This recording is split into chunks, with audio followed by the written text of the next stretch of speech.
Today, we're going inside one of the most secretive and isolated countries on the planet. We're going to pull back the curtain to see what daily life is really like for the 25 million people living inside North Korea. If you want to understand how this state maintains its absolute power, you only need to understand this one single, terrifying rule: guilt by association. If you commit a political crime, it's not just you who pays the price. Your entire family is condemned for 3 generations. And that rule is exactly how the world came to know the story of Shin Dong-hyuk.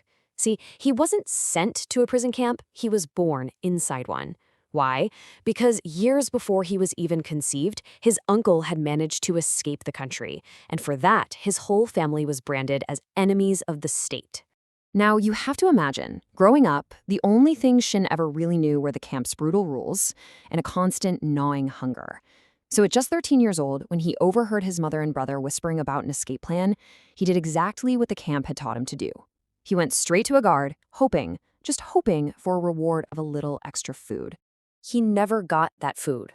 Instead, the guards made him stand at the very front of a crowd and watch as his own mother was hanged and his brother was executed by firing squad. After that, he was taken away and tortured for months. Shin's story is, of course, an extreme example of life inside these horrific camps. But the system that created him, this architecture of total control, it shapes the everyday reality for every single person in North Korea. You know, the country's official name is the Democratic People's Republic of Korea. The irony is, well, it's staggering. And this contrast, this gap between the name and the reality, it's so stark, you can literally see it from space. At night, while its neighbors are just blazing with light, North Korea is almost a complete void of darkness. So how in the world does the Kim dynasty hold on to this kind of iron grip? Well, they do it by micromanaging every single aspect of a person's life, from the moment they wake up to the moment they fall asleep. Okay, let's dive into how this actually works, because this is where it gets really wild. The control literally starts with your own body. The state dictates your physical appearance right down to the smallest details. Get this, you can't just walk into a salon and ask for any haircut. Nope. There are exactly 15 state-approved hairstyles for men and 15 for women. And the Supreme Leader's famous haircut? Yeah, that one's completely off limits. No one else is allowed to have it. And it doesn't stop at your hair. Things we take for granted, like blue jeans, skinny jeans, even red lipstick or clothes with English words on them, all banned. They're seen as toxic symbols of Western culture. And yes, there is an actual fashion police that patrols the streets to make sure everyone is following the rules. And if you want a perfect picture of this suffocating bureaucracy, just look at what it takes to use the internet. And I'm putting internet in quotes because it's really just a tiny, walled-off government network. The whole process is designed to be frustrating and to make sure you see absolutely nothing you aren't supposed to. What about smartphones? Well, for the few who are lucky enough to have one, it's basically a spy in your pocket. The operating system, which is designed by the state, is built to randomly take screenshots of whatever you're doing and send them straight to a government security agency.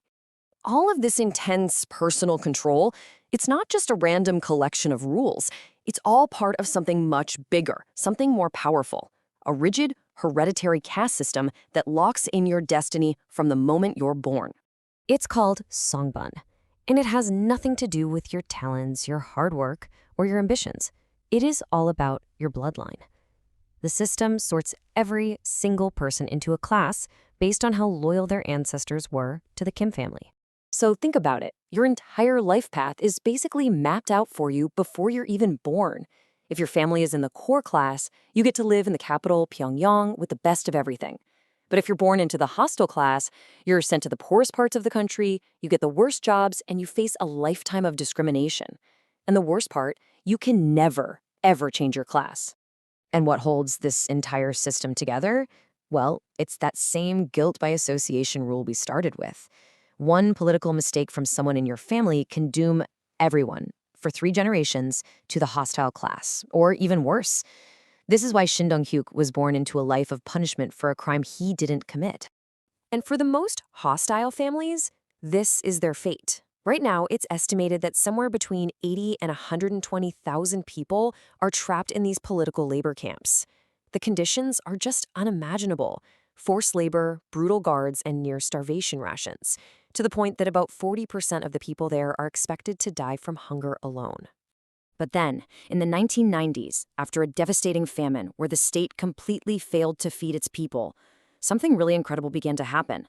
A quiet revolution started to bubble up, born not out of some grand political ideology, but out of pure, raw desperation and the basic human will to survive.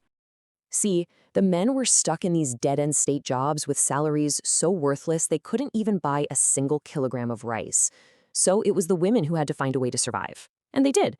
Today, they are the main breadwinners in North Korea, bringing in over 70% of all household income. And they did it by creating these illegal grassroots black markets called jangmadang.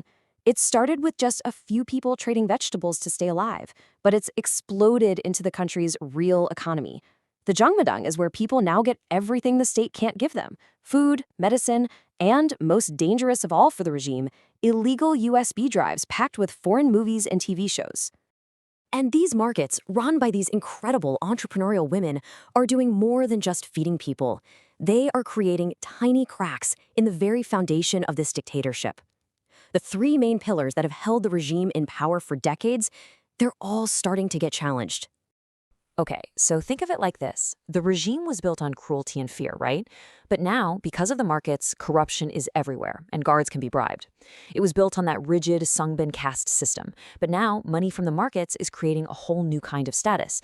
And finally, it was built on a thick wall of propaganda, but smuggled South Korean TV shows are showing people a completely different reality. You see, the state's greatest weapon was always destroying trust between people, making neighbors spy on neighbors, even children on their parents. But in the markets, you have to trust each other just to do business, just to survive. People are building new connections, sharing secrets, and that directly undermines the state's entire design. Which leads us to the final critical question. In a system built on distrust, how long can the walls possibly hold once people start trusting each other again?